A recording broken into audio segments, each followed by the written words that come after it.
Washington, the McLaughlin Group, the American original. For over 3 decades, the sharpest minds, best sources, hardest talk.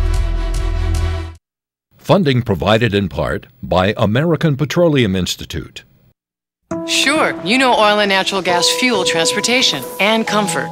Bet you didn't know oil and natural gas fuel American jobs. 9.2 million of them. Now that's fuel for our economy. Log on to learn more. We believe that if love is a chemical reaction, chemistry has a good chance to make the world a more harmonious place. Chemistry works so that bandages end up loving the water. Families are less afraid of energy bills. And even cars and clean air get along better. That's why we don't just make chemicals, we create chemistry. BASF, the chemical company.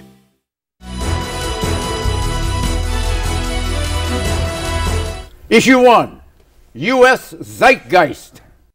We know in our hearts that for the United States of America, the best is yet to come. Well, Mr. President, tell that to the eggheads. A cavalcade of books are trumpeting America's decline. Journalist Frank Rich, writing in New York Magazine, chronicles them, quote, "The outpouring traverses the political spectrum, from the apocalyptic hard right to the conservative establishment, to the centrist Washington establishment, to centrist liberalism, to the classically progressive," unquote. Mr. Rich then rebuts the pessimism. Political scientist Samuel Huntington notes that fears of American decline are nothing new. Previous periods of pessimism include the 1957 Sputnik crisis, the Russians beat us into orbit, the 1973 OPEC oil shock, the Vietnam War, the Watergate scandal, and Japan's economic rise in the 80s. Today's forecast of American decline point to, as proof, the deepest economic recession in U.S. history since the Great Depression of the 1930s, with its persistent joblessness, declining middle-class incomes, and overseas rise of China. But not all intellectuals think America is doomed. Harvard professor Joseph Nye is one of the optimists, quote, "The U.S. faces serious problems in areas like debt, secondary education, political gridlock, but solutions exist," unquote. Nye concludes that, quote, "America is likely to remain more powerful than any single state in the coming decades," unquote. 150 years ago, in the middle of the Civil War, Abraham Lincoln proclaimed Thanksgiving a national holiday. Question: if America could be officially thankful during the Civil War, what should be the zeitgeist today, Pat? Well, we ought to be thankful for this country. It is the greatest one on earth, John, and Joseph Nye is right. I don't see any country overtaking the United States in the near future, including China. But if you take a look at your Western civilization, John, socially it is in a state of decomposition with the fall of the family. You've seen the fundamental faith that created Western civilization, Christianity, is dead or moribund in Europe and dying here. All the Western empires are dead. All of the Western countries are undergoing various invasions of aliens, legal and illegal, pouring into these countries. And not a single Western nation has a birth rate that will enable it to stay alive in its present form through this century. So I think you have to say that the great period of Western civilization, the apogee, has passed, and our whole civilization is in decline. The America is the strongest and last best representation of that civilization. Well, Michelle, I guess we can move on to the next subject. Now that the end of the world is upon us, we have so much to be thankful for. That's the one thing that Pat and I absolutely agree with. And one of the things that I think we should be thankful for is if we remember when Barack Obama was first elected in 2008, and one of the most famous statements he made was that only in the United States of America was his election possible. The country has changed. The country is going through very difficult times, but we are are still the greatest nation on earth. We have an African-American president. We have the largest number of women in the United States House of Representatives and in the Senate that we have ever seen. Americans, young students, are excited about politics. They are maybe not so happy about the way things are going in the country, but they are engaged. People love the country. We are moving forward. The world is not in decline, particularly the United States. At least we are not Greece. China is not a threat to the United States. We are moving forward, and I think we have so much to be thankful for as we move forward into 2013, fiscal cliff or not. You know, when Lincoln made that declaration of Thanksgiving being a national holiday, that was good for the North, but the Confederacy ignored him, and he didn't give it out in the name of the Confederacy. He gave it out in the name of the North. Right. So that may have some bearing on what we're talking about now. If there is, I wish you'd trace it for me because I don't know exactly what it is. Well, just say Pat's right. Say, you know, if we look at history, we look at what's happening lately, there's this pattern where maybe we are heading into some kind of decline. Well, let's just take a different approach.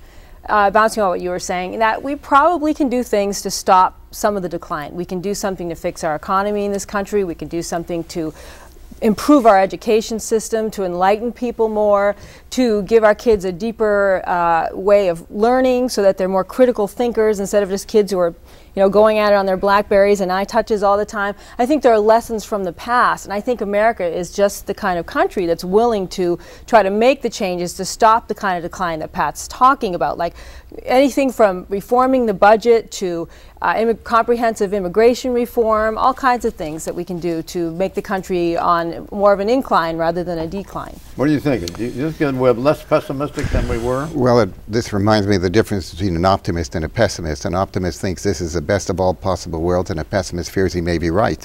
I think we are in a very delicate situation now. I'm an immigrant to this country. When I came to this country from Canada, 50% of the top graduating quartile of Canadian universities moved to the United States. This was the country to go to. It's a very different place now, and I think we have huge problems, and we do not seem to be able to garner and consolidate the leadership at all levels of government to do anything about it. I think the one that worries me the most is that we have a huge national debt that is growing at the rate of $1,300 billion a year, $25 billion a week. Just think of that. That's the rate at which our debt is growing. Sooner or later, when interest rates begin to go up again because we're printing money like crazy, you're going to have a major, major crash. I'm not saying it's going to happen here. All I'm saying is we now have that as a major risk. It inhibits a lot of the things we ought to do at the national level, particularly education, which to my mind is the key to everything. Let me mention education, though. Test scores in the United States reached a maximum around 1964-65, scholastic aptitude tests. They have been declining and falling almost every single year since then. They've recalibrated the tests to make them look better. And let's take a look in our minorities. You got Hispanic folks and African Americans. Something like almost half of them in your cities are dropping out. And those that are graduating from high school are reading and doing arithmetic 7th, 8th, and 9th grade levels. We've been unable to solve this problem for 50 years, despite the greatest per capita contributions to education in history. Well, can I just, isn't it true that we are going to gain ascendancy in oil and natural gas to the point where our dependence on foreign oil will practically be eliminated? I think that's one of the most positive things that has emerged in the last few years. We've had a huge explosion in terms of the production domestically of both oil and especially natural gas. We have dramatically reduced our energy imports from 60-odd% to somewhere around 40%, and it's going to go way down. So that is one of the great pluses that we have to work with. And it's going to increase consumer spending. Yes, it'll increase the whole national wealth of the country. The question is, though, are we going to be able as a country to somehow or other consolidate our leadership and agree on some programs that everybody knows we must do, but politically we don't seem to be able to bring into? Issue 2, girl power. I am woman, hear me roll, in numbers too big to ignore. Next year marks the 50th anniversary of Betty Friedan's groundbreaking book, The Feminine Mystique. In the decades since her 1963 book launched the women's liberation movement, women's empowerment has become a reality. Item: women in political government. In the United States, women made up 53% of the electorate this year, and voters sent 5 more women to the Senate, 1 Republican and 4 Democrats. Deb Fischer, Elizabeth Warren, Tammy Baldwin, Mazie Hirono, Heidi Heitkamp. These 5 women bring the total of U.S. female senators today to 20 of the 100 Senate body. In the House of Representatives, at least 3 more women were elected, bringing the total number of congresswomen to 77, with many races yet to be called. This means about 100 women will be serving in the U.S. Congress as senators or representatives starting in January. Wait, there's more. Item: women in business. Women are now CEOs of 35 Fortune 1000 companies, with rising female executives poised to double that number over the next 5 years by 2017. Wait, there's more. Item: women in educational institutions. Women comprise a majority, over 50% of enrollments in colleges and universities at the undergraduate and graduate levels, according to the National Center of Education Statistics. Wait, there's more. Item: women athletes. The London Olympics this summer showcased the prowess of women athletes from all around the globe, including the much-admired U.S. women's soccer and volleyball teams. So, from the International Space Station, with its 31 women visitors since its first orbit, to the Supreme Court of the United States, 3 women out of 9 members, it's safe to say the only major barrier an American woman has yet to break is to be elected President or Vice President of the United States. Why don't we learn from elsewhere? German Chancellor Angela Merkel is arguably Europe's most important leader. Christine Lagarde, head of the International Monetary Fund, is a close second. Women are also heads of government. Argentina, Cristina Fernandez de Kirchner. Brazil, Dilma Rousseff. And Australia, Julia Gillard, to name a few. Question: is it evident from the trends that 2016 is Hillary Clinton's time to run for U.S. president? Michelle. If Hillary Clinton wants to run for president, 2016 is the year to do it. People are behind her. She has been an exceptional Secretary of State during the Obama administration. I think she's quite capable, and there is consensus and momentum behind her. The big question is, does she really want it? What's the other reason why she should seize the moment now? Well, she'll be in her 70s if she doesn't seize it now. Well, and nobody has ever run. Your leader, Ronald Reagan. He ran and won at 69 years old. She'd be the oldest person ever to run for president. She's got to do it in 2016, John. What's the other reason why she has to do it? Well, I mean, because other women are in line. Well, if she waits for 8 years, she's going to. There will be other people out there, etc. Look, that is her year, John, I'm not sure. I think she will start off very strong, but I remember Bob Dole started off over 50% running for the Republican nomination.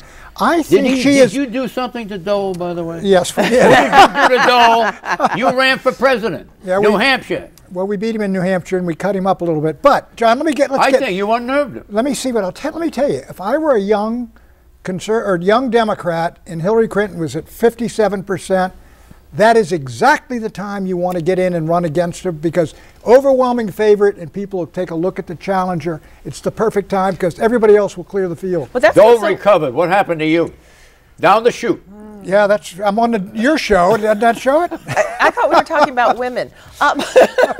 Going back to women in 2016, one of the things that's so wonderful about where we are in the country now is we actually have women running against women also. It's not just whether a woman is going to come in and oust some man who's in a Senate seat, a House representative seat. We could also see it happening in 2016 on the Republican ticket or on a Democratic ticket for president. And I just think overall gender is less of an issue, period. Gender, and everyone knows that if Barack Obama hadn't come along, it's very likely that Hillary Clinton would be in the White House right now. So I don't think gender itself. Remember Geraldine Ferraro when she became the vice presidential nominee? Sarah Palin. But just let's think back to Geraldine Ferraro. What a huge deal that was. It's not going to be that big of a deal when we have a woman in the White House or as a vice president or a president. And thankfully, the way we talk about women candidates has changed. I'm sorry, but I think it's important to note in 2008 the question was, how is Sarah Palin going to be vice president when she has so many children? Talks about Hillary Hillary Clinton's hair and her cleavage. That way of talking about female candidates has completely changed since 2012, despite the fact that Pat Buchanan has a smirk on his face.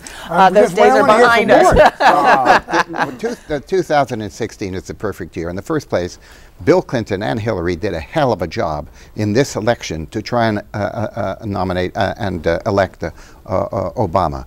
There's nobody there in her way. If somebody else gets that nomination in 2016 rather, be it Democrat or Republican, and becomes president, she won't be able to run for 8 years. So that's her last chance, it seems to me. She's got the political base, it's the right time for her age-wise, and she's really a revered figure. And she's going to have Obama pushing for her. And the he owes it to her, right? Yeah. The Clintons, what the Clintons did. Did Bill Clinton save the election of Barack Obama by going out and saying it was the Republicans who brought this on? Right. No, Bill Clinton saved him by saying, I couldn't have fixed it either. That was a pivotal moment. Well, his speech at the convention. I think you're exaggerating Hillary Clinton's appeal 4 years from now. The country's seen an awful lot of the Clintons, I'll tell you. And I think when you get up to 4 more years, people are going to be excited about the idea of Hillary Rodham Clinton. I don't think so. She's very accomplished, ran a great campaign in 2008, but I don't think so. I Do you think that the Benghazi matter, the killing of our ambassador and 3 others, could be an embarrassment to Hillary Clinton? Well, she's managed to dodge it so far pretty well, and I expect I don't know the answer to that. I think it's more that lays more on. She stood up there and said, "I take responsibility for it." When they get into the security aspects, this guy pleading and begging for help, blowing a hole in the embassy and not sending more security over there, and State Department's responsible, she could be hurt very badly. Well, Petraeus, went over there and interviewed everybody. It'll be very interesting to see if he has anything to say about this. The CIA also had a role there. Yeah. She's an experienced senator herself, and she survived Troopergate, Travelgate, Whitewater, and the Senate impeachment trial. Well, this woman knows how to... she wasn't directly involved in any of these. She's certainly an experienced politician in terms of dealing with political crises. That's one of the great joys of being married to Bill. Brave New World. It's dumb. Why are they going to track me during school? They tracking us like we convicts or something. A number of large schools in Texas are experimenting with a new technology. It's called radio frequency identification, RFID. Electronic microchips embedded in student ID cards operating like highway toll tags. The ID cards must be worn, strung around the neck, on lanyards, and must always be visible in school and on school grounds. Students are tracked inside the campus to record accurate attendance, which includes those who miss roll call for whatever reason. Why the big deal over student attendance? Guess. That's right, money. The Texas school's funding is determined by the number of students in class each day. The school system receives $30 per day per student, but not if a student in attendance is marked absent. Officials say one school district in San Antonio had been losing $1.7 million a year due to erroneous counting. Not everybody likes this mandatory RFID locator technology. Privacy advocates are troubled. They say the locator technology is quote-unquote dehumanizing. Today in the schools, tomorrow in workplaces, and who knows where else. Question: is tagging kids an Orwellian harbinger of Big Brother?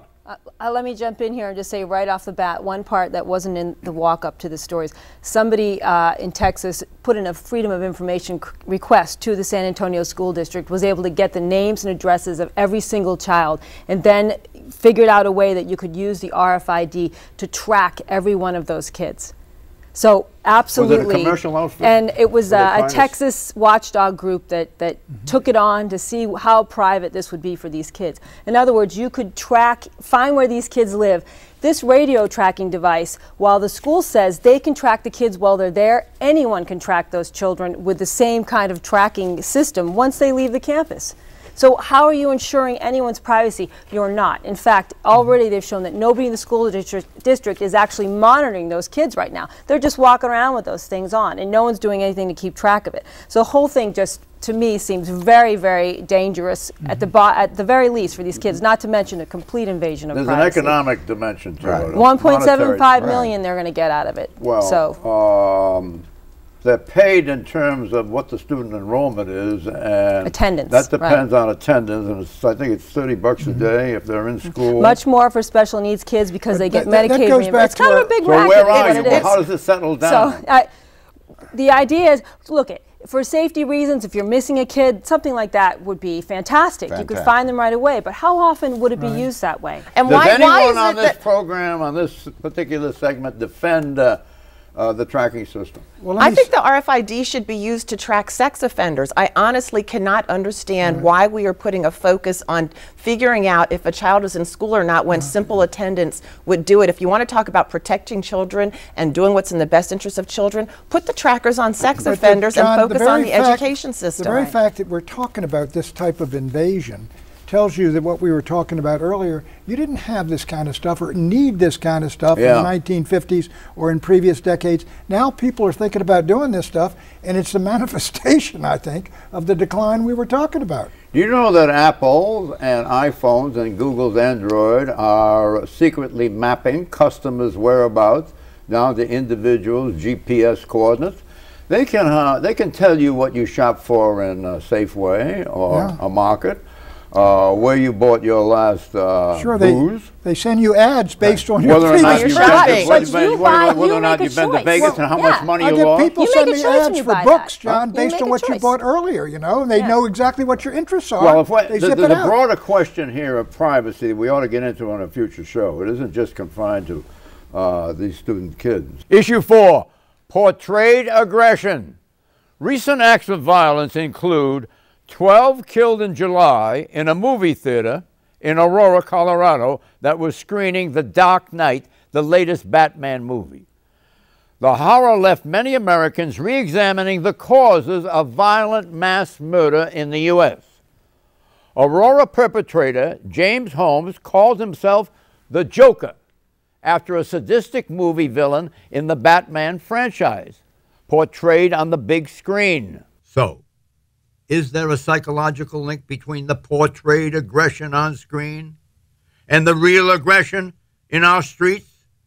Does depicted violence cause real violence? Research says yes. A study was conducted by the American Academy of Pediatrics, the branch of medicine that deals with younger persons in physical and rational development. In a 3-year national television study, it was found that by the age of 18, the average child will have watched on television 16,000 depicted murders and acts of violence short of murder, 200,000 of those. Long before this research, Albert Bandura, a psychologist and professor at Stanford University, published a landmark study, Imitation of Film-Mediated Aggressive Models. After extensive research with 100 children, Bandura concluded that those who have seen aggressive behavior on screen exhibited more aggressive behavior in life than those who had not. In fact, twice as much aggressive behavior. Question. Switzerland, among other countries, do not buy, that is purchase, American television program when there is portrayed aggression of violence. They feel in those countries it creates real aggression and causes crime. So they don't buy it. They don't let their people see it. Is this a question for the Federal Communications Commission, the FCC in the United States? And if so, is the FCC asleep at the switch? Or is it beyond their jurisdiction? Then whose jurisdiction is it? Is it the president? Is it anybody in the cabinet? Where would you lodge a complaint or a recommendation in this regard? Can you speak to that? I mean, I would, the complaint, first of all, there absolutely, at least my personal belief is based on every study that I've seen, that there is an absolute correlation between what you watch and violent behavior. But the way you deal with it as a parent is to turn off the television. You know, you have absolute control to vote with your remote control. You don't have to let your children watch it. There's so many other means of getting the TV in today's... There is, but you know what? As a parent, I would have to say that I don't believe in democracy within my household. Turn your television off. You don't have to let your children watch it. The Financial Times had an extremely interesting piece about how television viewing has dropped off dramatically. But it's been replaced by violent video games that kids are all playing. Well, it's also replaced by looking for television on a handheld instrument. Sure. People aren't looking at a TV. The larger issue is the saturation of violent images, violent games, violent this, violent... Look, there are always going to be crazy people like the shooter in Colorado. The larger issue, though, is this stuff good for kids? No, no, no. But again, the parent has to be the gatekeeper. And the problem in society is many families, the parent is not playing gatekeeper. So these kids are seeing this stuff, and the result is a more violent society. They have the instrumentation to receive webcasting. Now, there's a word called broadcasting. That's what we do here. Then there's webcasting. Webcasting is sweeping the horizon. Your problem is the enormous power. And this program is available through webcasting. Cut it out. You simply put on But you can't get parents, you can't expect, single parents run around. Look, the enormous power of Hollywood and all the people that make pornographic films, violent films, they got the protection of the First Amendment, they got billions of dollars, they can jam it through all kinds of different systems into the kids' heads, and it's almost impossible to stop. And you talked about who in government? The First Amendment protects all this garbage. And that's exactly what it is. It is garbage, and there will always be parents who want to go to the president, they want to go to the government, they want to go to the FCC. But the bottom line is, even with a webcast, even with these games, it's not some 1000-year-old kid that has the income to buy the games. I refuse to believe that we're at the mercy of the amendment. I don't believe that. Predictions, Pat. Obama will have more problems with the Democrats in getting a deal than he will the Republicans. Michelle. I predict in 2016, Hillary Clinton will be the Democratic nominee for the President of the United States. Susan. There'll be a tax deal in Congress that will involve tax reform and closing loopholes. Maud. The Federal Reserve is going to continue its very, very stimulative monetary policy for at least the next 2 to 3 years. Michelle, I'll piggyback off you, and then Hillary will win. Bye-bye. Funding provided in part by American Petroleum Institute. What's up with the future of natural gas? Well, just look down. Deep underground. That's where America's safely recovering more than a century's worth of clean natural gas. Plentiful, secure, and all-American. Energy from shale. Log on to learn more. We believe that if love is a chemical reaction, chemistry has a good chance to make the world a more harmonious place. Chemistry works so that bandages end up loving the water. Families are less afraid of energy bills. And even cars and clean air get along better. That's why we don't just make chemicals, we create chemistry. BASF, the chemical company.